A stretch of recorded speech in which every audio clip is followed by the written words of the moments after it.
Donald Trump ایک ہار نہ ماننے والا بندہ ہے. اس نے آفٹر آل اپنے آپ کو ایک بلینئر بنایا. اپنی پہلی صدارتی کیمپین میں اس نے امریکی عوام کے سامنے ایک بہت بڑا کیس یہ میک کرنے کی کوشش کی کہ بھائی میں ایک کامیاب بزنس مین ہوں, مجھے مالی معاملات کا بہت پتہ ہے, اگر مجھے موقع ملتا ہے وائٹ ہاؤس میں بیٹھنے کا تو میں امریکہ کی اکانومی کو اور بھی زیادہ اٹھا دوں گا.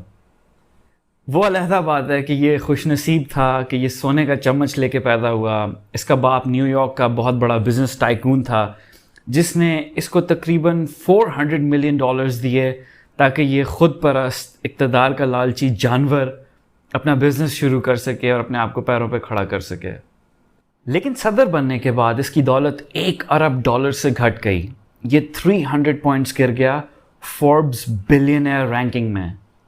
2020 میں کووڈ آیا, اس کی وجہ سے کئی بزنسز بند ہو گئے یا سخت نقصان میں چلے گئے, اسپیشلی ہوٹلز اور ریزورٹس وغیرہ. ٹرمپ کی چونکہ ہوٹلز کی چینز ہیں دنیا بھر میں, ٹرمپ کو بھی نقصان اٹھانا پڑا مالی طور پہ. 2021 میں ویکسینیشن سے اور باقی پبلک ہیلتھ میجرز جیسے ماسک مینڈیٹ ہو گیا اور فاصلہ رکھنے سے کورونا کے کیسز کم رپورٹ ہونے لگ گئے ہیں کئی جگہوں پہ.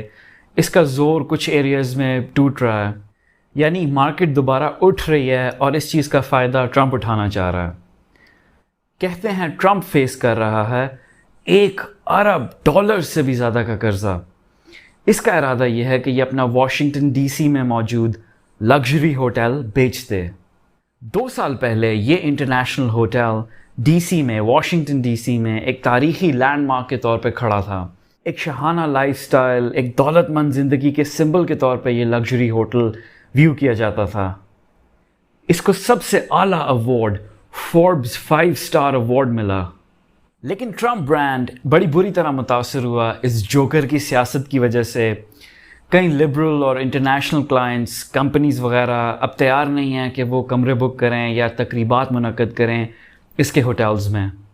ایک ٹریول انڈسٹری کی بہت بڑی ایجنسی ورچووسو نے سارے ٹرمپ ہوٹلز کو نکال دیا اپنی لسٹ میں سے.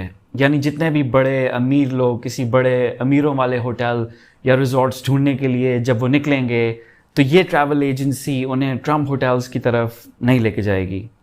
اور اس کا نقصان پیسے کے لحاظ سے ظاہر ہے ٹرمپ کو ہوگا, اور ہو رہا ہے. حالت یہ ہو گئی ہے کہ اس ہوٹل کے کمرے آدھے خالی تھے جب کمپنی نے اسے سیل میں ڈالا.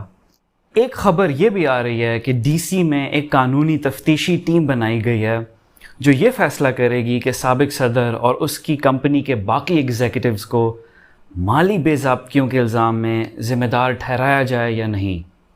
اس خبر کے اعلان کے بعد ہوٹل کو بیچنے کی کوششیں اور بھی تیز ہو گئی ہیں. ٹرمپ کہتا ہے آف کورس میرے سے سیاسی انتقام لیا جا رہا ہے, اور جن 75 ملین لوگوں نے مجھے ووٹ دیا یہ ان کے ووٹ کی توہین ہے.